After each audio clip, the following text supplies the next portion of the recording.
सबसे पहले इन तस्वीरों को देखिए। यह तस्वीरें कांग्रेस पार्टी कार्यालय की तस्वीरें हैं। लंबे समय बाद यहां खुशी का माहौल दिखाई दे रहा है। कांग्रेस पार्टी के नेता, पदाधिकारी और कार्यकर्ता एक दूसरे को मिठाई खिलाकर खुशी और जश्न का मनाने का काम कर रहे हैं। बता दें कि लोकसभा चुनाव में इंडिया गठबंधन को लेकर जो बढ़त मिली है, उसको लेकर कांग्रेस पार्टी में खुशी का माहौल बना हुआ है। कांग्रेस पार्टी की प्रदेश सचिव और मैनपुरी जनपद के प्रभारी पूर्व में समाजवादी पार्टी से दर्जा प्राप्त मंत्री रही अर्चना राठौर पहुंची। यहां उन्होंने पार्टी के नेता, पदाधिकारी और कार्यकर्ताओं से मुलाकात, जिसके बाद पार्टी के नेता, कार्यकर्ताओं, पदाधिकारी की ओर से उनका स्वागत सम्मान किया गया। जिसके बाद वह पत्रकारों से रूबरू हुई और उन्होंने पत्रकारों द्वारा पूछे गए सवालों के साथ इंडिया गठबंधन को मिली बम्पर जीत को लेकर पूरे देश की जनता और मैनपुरी के लोगों को बधाई दी। साथ ही उन्होंने क्या कुछ कहा, अब जरा यह भी सुनिए।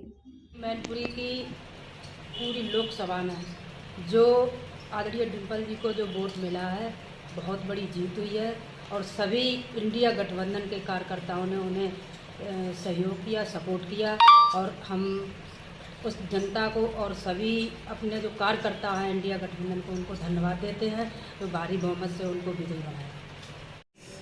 पूरे देश की जनता ने बहुत ही अच्छा मैंडेट हम लोगों को दिया है, तो पूरे जनमानस को कांग्रेस पार्टी की तरफ से ढेर सारी बधाई, ढेर सारा धन्यवाद।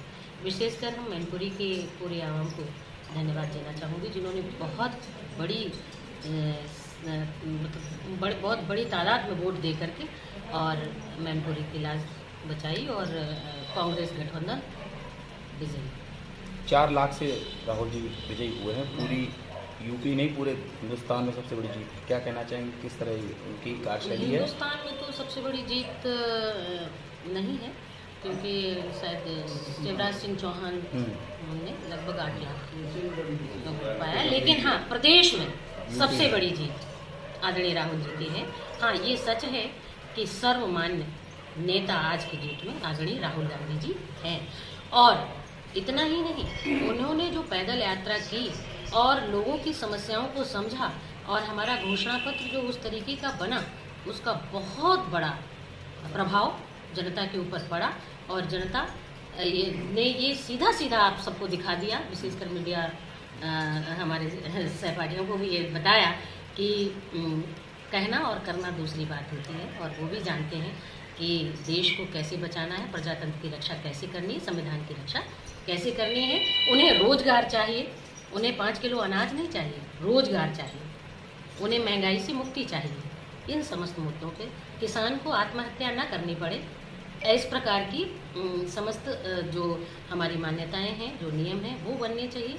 तो इस पे हमारे देश की जनता ने कांग्रेस पार्टी को इंडिया गठबंधन। अयोध्या में राम मंदिर बनाया, जिस पर काफ़ी भारतीय जनता पार्टी अपने आप को भावुक वोटर्स को लुभाने के लिए काम कर रही थी। ऐसा क्या हो गया कि वहाँ उनका प्रत्याशी का खाता भी ठीक तरीके से नहीं खुल पाया? दैहिक दैविक भौतिक तापा, राम राजनिक काहुक व्यापा, रामायण सबने पढ़ी है। तो यहाँ पे न तो दैहिक और भौतिक सभी प्रकार के ताप से ग्रसित थी हमारी उत्तर प्रदेश की जनता। तो अयोध्या वासियों ने ये दिखा दिया कि भगवान को कोई और नहीं लाया, भगवान तो पहले से थे। वो भगवान ने हम लोगों को बनाया, हमने केवल उनके मंदिर को बनाया, लेकिन उनके मंदिर को भी भारतीय जनता पार्टी ने या मोदी ने नहीं बनाया। वो सुप्रीम कोर्ट के आदेश के बाद जनमानस के जो उन्होंने सहयोग राशि दी थी, उससे वो मंदिर बना।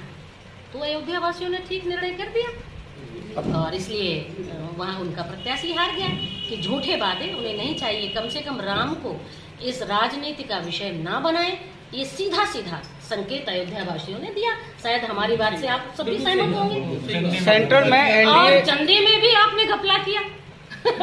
सेंट्रल में इंडिया गठबंधन और एनडीए दोनों पुरजोर प्रयास कर रहे हैं सरकार अपनी बनाने का, सरकार प्रयास करने का। देखिए, मैं आपको एक बात और बताना चाहूंगी कि अब मोदी जी के जो अहंकार से, उनके अभिमान से समस्त लोग त्रस्त हो चुके हैं और इनके यहाँ से नहीं, बल्कि एक बहुत बड़ा जो इनकी अपनी पार्टी के अंदर के जो लोग हैं, जो नहीं चाहते थे कि उनके ऊपर एक ऐसे लोग भी हमारे नेतृत्व के संपर्क में हैं और सरकार हम ही बनाएंगे। सरकार कांग्रेस बनाएगी।